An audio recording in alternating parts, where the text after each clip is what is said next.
if we really were conscious and we knew who we were at this point in time in history, we already know what we would do when that happened. I'm not gonna say no more on that on camera, but but since we got to keep dealing with niggas who think that they Aboriginal, they think they from the third dimension, they think they from Atlantis, and all this shit. I am laughing at them, and I'm calling them out, because how are we gonna act when these historical events happen and we could take advantage of? We can't, because we got to keep dealing with you. Ask the streets. Ask the streets. Ask the streets. I like that one.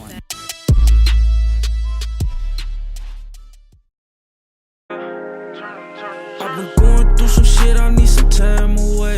Had to run the bands up, it wasn't no time to play. Whoever said money make you happy these days was lying, man, cause I ain't smiled in 4 days. Flaming up this blunt, I thank the Lord for the day. Forgive me for my sins and take the pain away. Forgive me for my sins and take the pain away. Lord, forgive me for my sins. Amen. Guns out. Amen. We will not be running out again. Told my homies from the start that this shit will never end. I'ma keep on doing this shit, even if I never win. Back when I ain't even had shit, they hated on me then. Bitches seeing cash. About these Aboriginal people. Okay. That's why you said we came in to talk today, and we gonna talk about it real quick. Hey, what you got?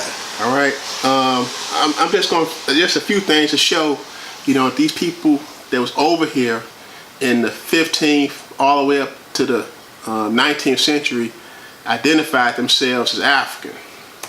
All right. Hold on. You said the people in what century? The 15th to the 19th. From the beginning of the Atlantic slave trade to the end of the Civil War. Okay. The black folks over here clearly identified themselves as African people. Okay. Yeah.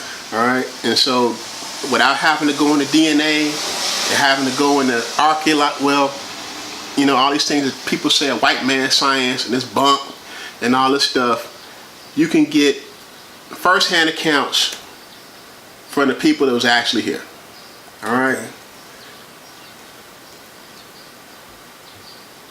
Is this like the slave narratives you talking about? No. This is a, and I'm just gonna go through it, and you can Google this your dang self. This is a tombstone from a man named Amos Fortune, okay, who was famous for freeing himself. Okay, this is his tombstone. It says sacred in the memory of Amos Fortune, who was born in Africa, a slave in America.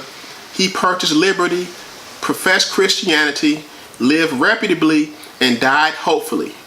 Okay. So this is a tombstone of Amos Fortune. All right, and then they got monuments to him and stuff. He's a famous guy. He lived from 1710 to 1801. You can look him up. And he got famous for freeing himself. Right. All right.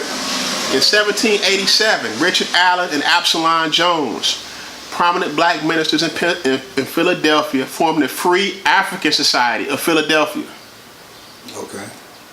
The Free African Society. Not the Free Aboriginal Society, not the Native American Society, not the Indian Society, the Free African Society. Okay? This is a picture of him, so you see that he black. Richard Allen and Absalom Jones, right? The African Methodist Episcopalian Church that's founded here. The first word in it is African. If they're not African, why are they saying that? Yeah.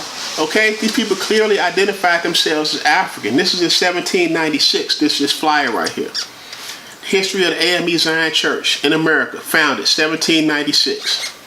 All right, these people are calling themselves African. This is a historical mark from Indiana. The Bethel African Methodist Episcopal Church, founded in 1787. These people call themselves African. Prince Hall founded the African Lodge. Right. Okay, even though some of these self-hate Negroes took the African part out of it now, he clearly identified himself as an African. He was a Pan-Africanist along with Martin Delany and all the people at his time. They were trying to go back to Africa. And I guess that's a whole topic for another time. But he clearly, for the purposes of this conversation, he clearly identified himself as an African. And when he started his organization, he said it is the African Lodge, not the Indian Lodge. So these people at the time are telling you that they African. Okay? You had a question? No. Okay. Well, I was thinking like, what if they asked? What if they said like, because it's like in the 1700s, right? So that at this time the black people were able to read, and so would this be something that that was taught to them by the Europeans? You think, or was this just something that they just was holding on to? But you got to understand, if you are a person in 1700s, you were a slave. Right. So they snatched you off a ship and brought you over here. You already knew where you came from. Yeah, you would definitely be closer to well, they was mixing us up, snatching kids right from their parents, so they would. But this is why I'm using the examples from this period of time. You can't say that it's hearsay. You can't say it came from no third party. The white man told you that. In the 1700s, you was a slave. He was a slave. See, it ain't no getting around that. It ain't no getting around that. If a man is if Prince Hall said I'm African, you gonna tell him he lying? No, you can't tell me he lying. You gonna tell Absalom Jones he lying? No. I mean, you can't tell. You ain't gonna be in a position to tell them that. Right. Because so, they know what they're talking about. They know where they come from. Right. So you can't say this peer reviewed. You can't say this some bullshit DNA. This straight from the horse's mouth. Okay. You know what you gonna say now? Okay. And so I got one more shot for these black Indian people that they claim that they Indians. Okay. Right. Number one, you're not an Indian. Number two, these Indian people not claiming you. They don't like you.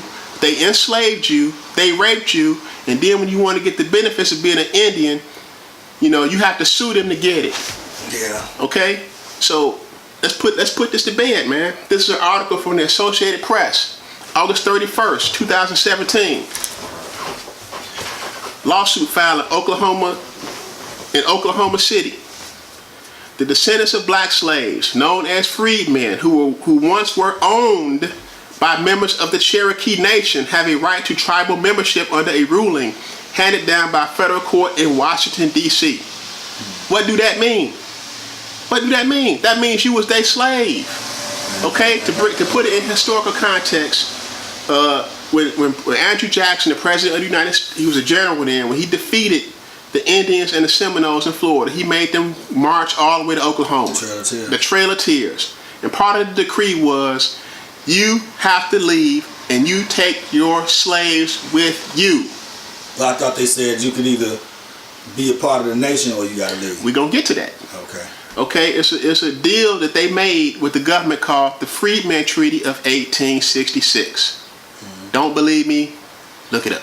The Freedmen Treaty of 1866, which means that all the slaves that went with these Indians, right, they had to say they were entitled to the same benefits that they had, which means they had their own sovereign land on the reservation. They could police themselves. They don't pay taxes. Mm-hmm. Okay? And what does that mean today? Why are they suing these Indian people today, right? That means that they have a right to some of these profits from the casinos. Right. If you're a subject to this Freedmen Treaty, you're subject to the same rights and privileges that these people have. But the Indians don't want to give it to you because they don't like you. You're not one of them. And so you have to go to court to sue them to get your rights under the Freedmen Treaty of 1866. Right. They don't recognize you as being one of them. You're not one of them. That's why you got to sue them. Let's keep going. And after you sue them, then you get a check every year, huh? If you get one. They could just say F you because they're not really subject to the government or subject to laws or anything like that. Ah, they really have to pay, huh? Okay. If they don't pay taxes, how you going to make them pay you from a lawsuit? That's right. Fool. They own nation. Come on now. Come on now. If you one of their kinfolk, how come they not claiming you?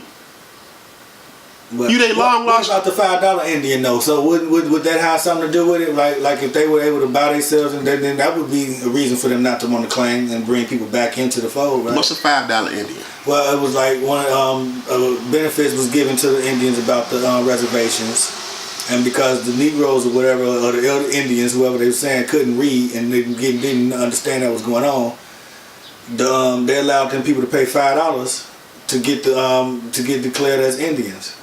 And they still on the record today as Indians. No, the Freedmen Treaty of 1866 made the slaves of these Indians of the 15 civilized tribes, not just the Cherokees, 15 of them out here that signed this treaty, gives the freedmen the same rights and benefits of the nations that had enslaved them. Right. So when people talk about $5 Indian, they got half the story because they don't do the research. They don't know the story. It's part the $5 Indian story comes from the Treaty of 1866. You get all the rights of these people just by Andrew Jackson making them snatch you and take you to Oklahoma. Mm-hmm. You get them rights and benefits. Okay? The U.S. Judge Thomas Hogan ruled Wednesday in a long-standing dispute, long-standing now, between the Cherokee freedmen and the second largest tribe in the United States, which claims more than 317,000 citizens. The Cherokee Nation can continue to define itself as it sees fit, Hogan wrote in the ruling, but must do so equally and even-handedly with respect to Native Cherokees and the descendants of Cherokee freedmen. So even the court recognizes that you are not a Cherokee. You are a Cherokee freedman. You are a descendant of a slave of these people. Okay? So if they was your kinfolk, right? So let's say we all Asians and we was over here, right? And so the Europeans decide they're gonna snatch some of these Indian people and make them slaves. And so when you with them, how come they don't say we all Cherokees? At this point, all of this stuff is happening during slavery. Yeah, it's happening during slavery. So if somebody come to South Shore right now, take you out my house and say, and then I'm still fighting, and then I lose, and they say, all right, you can go. You know, well, I'm like, I want you to you got to free TJ too, because he was my brother too. Right. They not saying that. They're not saying that. They like, we want to leave these niggas in Florida. You know. But you know, when you got how you got the history of the sellout Negro, it's not so far-fetched to be like what it Man, look here, let me tell you what the attorney said. The Cherokee Nation attorney, they have an attorney general because they rule themselves, right? Mm-hmm. The Cherokee Nation attorney general, Todd Hambry, said in a statement the tribe does not plan to appeal the ruling. The Cherokee Nation respects the rule of law. And yesterday we began accepting and processing citizenship applications for freedmen descendants. As the Attorney General, I see this as an opportunity to resolve the freedmen citizenship issue and allow the Cherokee Nation to move forward beyond this dispute. Okay, the freedmen have long argued that the Treaty of 1866, signed between the U.S. government and the Tahlequah, Oklahoma-based Cherokees, gave them and their descendants all the rights of Native Cherokees. There are around 3,000 freedmen descendants today. 3,000. So for 200 years, all that's left for y'all is 3,000? If it's millions of y'all over here already, what happened? What happened, G? Y'all supposed to be all one people. What happened? 3,000 people. Okay? So, I mean, I don't know if you want to keep going, man, but, I mean, these people don't want you. They want to settle with you to get rid of you. Oh, I'm clear on that. I'm clear on that. I'm clear on that. I mean, even if black folks was calling themselves Indian or whatever it was, the people who are identified as Indian don't want nothing to do with us for the most part. I'm clear on that. And then you still got people that want to move on the reservation, you know, and they're like, we don't want you here. You're not one of us. Yeah. So I mean, stop embarrassing yourself. Stop embarrassing us. Okay, we got stuff to do. We trying to get free, man. We don't have time to we had to keep going back and dealing with this over and over again. But it almost seems like we the children of no one, because Africa don't want us neither though. And the islands don't want us. Africa don't want Haiti. You know what I mean? You know what I mean? So like we out here though. You know what I mean? We just out here, and I think we more African than people in Africa in a lot of situations, because they so disrupted over there and broken up as a people. And about a European, you know what I mean? It don't seem like nobody wants us, brother. What you think about that? I mean, they've been through the same. The people in Africa have gone through. See, we keep saying Africa, right? Yeah, I mean, that's how we understand it. So we're not gonna argue about how we gonna turn that turn. That's Africa, right? As far as I'm concerned. But I mean, they went through the same brainwashing we went through, though. Because you know, you have a king in Africa change his name from a native name to David, because now he a Christian. Yeah. And so that makes it okay for him to sell off this tribe he fighting with to the Europeans to sell us over into slavery. And so if you go to Ghana, anywhere in Africa, on the west coast of Africa, you more than likely run into somebody that's a Christian that's saying thank you Jesus, or a Muslim. Well, white Jesus too, not even black Jesus. Right. So they just as messed up and mixed up as we is. Yeah. You know, we know more about the history than they do. In a lot of cases, I think so. You know, and so we gotta have a little empathy for them. But is that because we are in a constant search of some identity and they not? Is that why we got this history understanding more so than they do? Well, the colonial rule in Africa lasted and enduring way more than, well, they run at the same time, but the colonial rule was a lot more brutal for a lot longer time. Even after they sold us out and everything like that, the Europeans came down on them, brutally hard. They still there. Right. And so to keep control of their resources, they have to maintain a certain level of brutality over them. And so it's hard for them too. But they basically in the same boat we are. They've been brainwashed. They've been taken out of history. And so we can't be like, oh, well, look at the position they in. But you got South Africa kicking white folks out, and they're saying, oh, they killing them. They saying it's legal to kill them, basically. Yes, and that's coming to a head. But you also have to understand that they not leaving. Them white folks ain't leaving. They ain't leaving without a fight. So it's going. It seems like they looking for help though, and don't nobody want to really help them. They do have help. Their biggest ally is Israel. Oh well, then that's. Dr. Clark called that the axis of apartheid. You got South Africa and Israel. That's where Israel gets a lot of their weapons from. That's America again. If Israel is involved, then America helping. There you go. And so you got one of the richest parts of the planet, okay, and the Africans trying to take it back. I expect it to be, a lot of the Africans got to be willing to go all the way. Is this going to lead to a world war? No, because it's not enough people that care about the Africans for it to be a world war. Gotcha. The Africans have to decide that any encroachment on any African person is attacking all of them. And they got to all boss up and fight to the death. Because if you fight and then you lose, you right back where you started from. And so the lesson in history is whenever we lost to these people, we just said, okay, we give up. You're going to treat us humanely when you win, and they never do. What would a war like that mean for America and Black America? Well, America's at the breaking point already. Right. The military. So I'm saying, what would a war like that really mean? Because whereas like the South African people are like, man, we killing white folks if they still here. And America say we finna go get involved in that, and they gonna sanction all these black soldiers to go fight that war. Right. If we really were conscious and we knew who we were at this point in time in history, we already know what we would do when that happened. I'm not gonna say no more on that on camera, but but since we got to keep dealing with niggas who think that they Aboriginal, they think they from the third dimension, they think they from Atlantis, and all this shit. I am laughing at them, and I'm calling them out, because how are we gonna act when these historical events happen and we can take advantage of? We can't, because we got to keep dealing with you. We got to keep dealing with you. We got to deal with these people. I'm not black. I'm not an African. I'm not this. I'm not that. How are we gonna do anything with you? What are we gonna do with you people? When it's time for us to move and get free, what are we supposed to do with y'all? I don't know. What are we supposed to, we need all hands on deck, and then we got somebody, it's like the little retarded kid playing with poop in the corner or something.